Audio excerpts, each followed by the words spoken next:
All right, you can go ahead. What's up with y'all? You know what I'm saying? Shout out to another episode of From the Bottom of the Map. From the bottom of the map. And we not doing UM today. We doing that other team, you know what I'm saying, down the street. Big heat across the chest. Legendary organization. Surprise of the NBA last year, went to the finals in the bubble, made a series of moves to get Jimmy Butler. We all know the history of the Heat. Same time, the Miami Heat are a tribal team. If you're really not from Miami, maybe you love the dog and Jimmy. Maybe you like a couple things with Spo, but you pretty much Miami related, down south. Like a lot of times you like UM, you like the Heat. So, you know what I'm saying? I mean, at the end of the day, the best ticket in town is the Dolphins, but we're going to cover everything in Miami. That being stated, I'm going to go ahead and let my player partner give you the prognosis of what you can expect from the Miami Heat this season. Listen, this season, expect a bunch of dog shit. That's all you're going to get, dog shit. They're going to try to tell you, sometimes dog shit, if you do it the right way, you look at it the right way, it can look better than what it is. And every now and then when you you pay attention to it a little bit more, it can just give you the right sense of it's dog shit.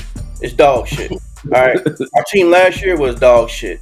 And what happened was you got Eric Spoelstra as a coach, and you got the right combination of players at the right time, getting hot and beating a bunch of phony teams. That's all that happened. But when you go up against a team that's kind of legit from top to bottom, it has stars, it has complementary players, it has role players, and it has a bench, you end up getting beat 4-1, gentlemen sweep. And this is basically what's going to happen. Boston was a phony team that got better, right? Marcus Smart was a good player, but now you have Drew Holiday that has the leadership and he has the defensive capabilities to provide a lot more than what Marcus Smart could, even though Marcus Smart was good for that team. And they added Porzingis. Boston's scary on paper, boy. Boston motherfucking scary. They added Porzingis. You know what Milwaukee did? Milwaukee got the steal. They came in with the interception. They swooped in Dame. We just lost to them last night. We already seen what they can do when you try to pack the paint against Giannis. You can't do that no more because now you got, outside of Steph, the most lethal shooter in the league on your team. He can score 40, 50. He can get hot. He can take over the game. And Giannis can just rebound and play defense. What can you do with that? So while all these other teams have gotten better, Miami has turned into more dog shit, right? We're right now we're 1-3. We're going to be fighting for playing positioning. That's all we're going to get. They made no moves of significance to address any of their needs. They could not rebound, and they didn't have any size. All right, they got Thomas Bryant, which is a serviceable backup, but you still have an undersized Bam playing center, and you still have no power forward because you're playing Kevin Love and a mix of Caleb. We are 3 games in, and those 2 teams, we're not going to beat them. But still, what about the other teams in the East? You see what I'm saying? Okay, them 2 teams, even if we can't beat them, everybody else got better. Everybody else got better. They address needs. And this is the point that I'm making about Miami. There's needs that every team in free agency or in the offseason, this is what they try to do. They try to go out to get players to address their needs, whether it's a big need or a small need. Cleveland needed shooting, so they went and got Max Strus. Now, we were thinking we didn't want to pay Max Strus, but Max Strus on their team as a role player, as a complementary player who you need him out there as a shooter, he fits, right? Like I say, Brooklyn has gotten better. They're going to be a better team. New York, even though New York another year, but New York is always going to be in the mix of trying to make some type of move, whether they make it or not. But New York isn't a team that we're just going to we're going to see them in the playoffs and just automatically assume that's going to be a dogfight. It traditionally is. Philly is going to be weird because they just made this trade with James Harden, and it's what are we going to see with Philly? With now you have the distraction of James Harden gone. Now you don't have. Now it's literally going to be on Embiid. It's going to be on Maxey, and then whatever else role players they're going to have step up. If it's Tobias Harris, if it's going to be Shake Milton, whoever else they're gonna, and all the players they brought in, they're gonna be solid role players. You got Marcus Morris, you got Nick Batum, you got Covington, you got some picks. So the East is going to be looking like you got Orlando, who's as a young team they've gotten better. They showed flashes, but they're going to be a more solid team. Who is the team that Miami is going to like leapfrog over, or Miami got better than? I don't see any team that Miami got better than compared to last year. What about Chicago? Chicago is like, they're just, to me, Chicago is just bad coaching. They have the talent. When you look at their roster, you look at their roster, they have talent. They got talented players. And I'm not just talking about Levine and DeRozan and Vucevic. They got like Pat Williams. They got Kobe White. They got some good young players on their team. And that's even without Lonzo. If Lonzo come back, like, that team could be scary. So I'm looking at, from Philly to New York to Boston, Milwaukee, Orlando. I mean, Atlanta is going to be in the mix a little bit. I mean, you don't really fear them, but my thing is, like, all these teams are trying to address needs. Even Atlanta trading John Collins. Like, he didn't want to be there. They got him up out of there and to get something in return.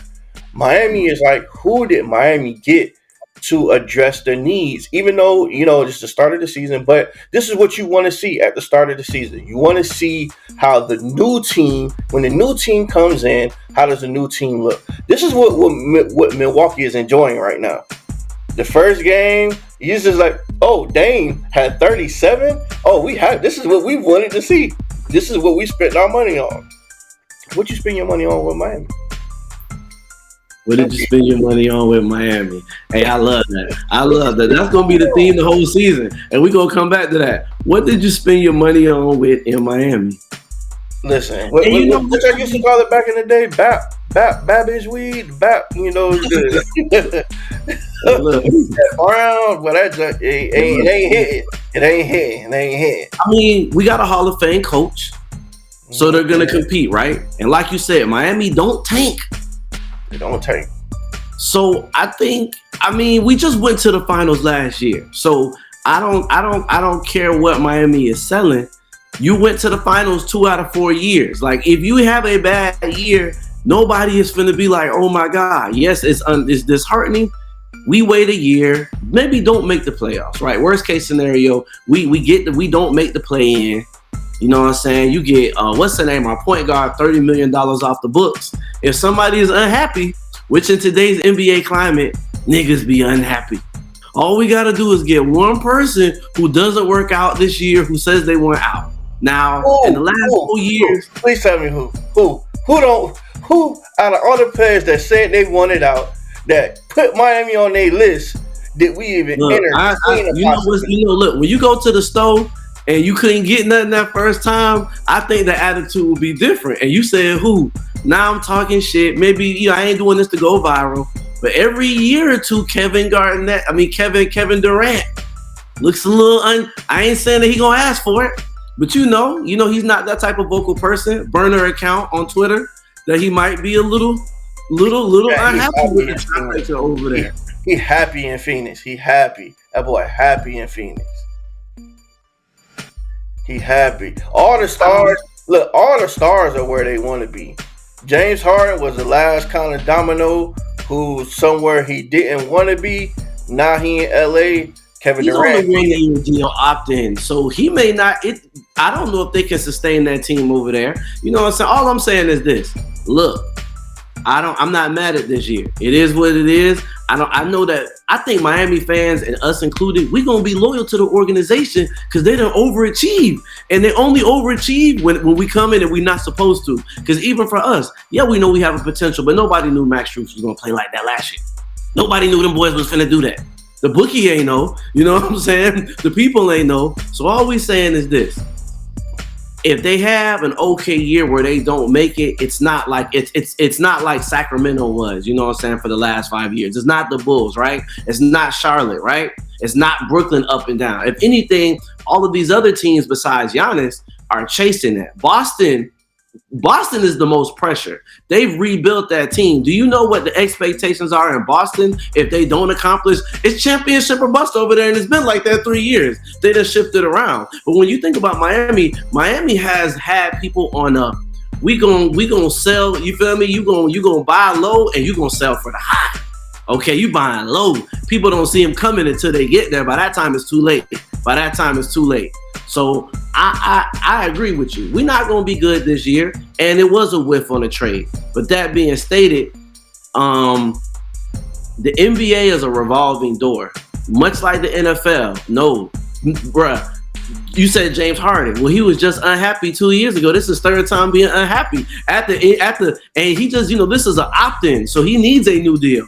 Can they sign everybody over there? We don't know. I understand them boys are from Southern Cali, but you know what I'm saying? Look, so, but we'll see though. But look, I love that analysis. I love the two-part take. I think if anything, unlike UM, you know what you get in this year, but you believe in the organization. We believe in the Heat culture. So, you know what I'm saying? Any wrapping up thoughts before we hit it? Man, just listen. We're going to be on a roller coaster ride this year. Don't expect nothing new. Don't expect to be surprised. Don't expect when the trade deadline come around, we're not going to make no moves. We're not going to do anything. We ain't got no money this year, baby, but next year we got money though. Yeah, time. I'm gonna lead the charge. It's time for Pat Riley to pack it up, man. Pack it up. Yeah. I don't set for that one. I'm gonna tell you my last thought. My last thought to get up out of here. Tyler Hero gonna ball out. That boy gonna have that boy. Look, I'm gonna just go ahead and say what it is. They was gonna chop him. They was gonna trade. Listen, we basically didn't trade. Listen, low key, I hear what you're saying, but Tyler, this your team. You feel me? What's the name? We got to pay them boys. If you ever wanted to make a statement, and we just signed you, and you was hurt, 44. Biggest surprise in the NBA, you know what I'm saying, this season, playing all-star team. I'm going to go ahead and ride that horse real quick because that's what a good Miami fan going to do. And that boy got it. And he been G. He already on baby daddy status because he already got the baby mama. So, nah.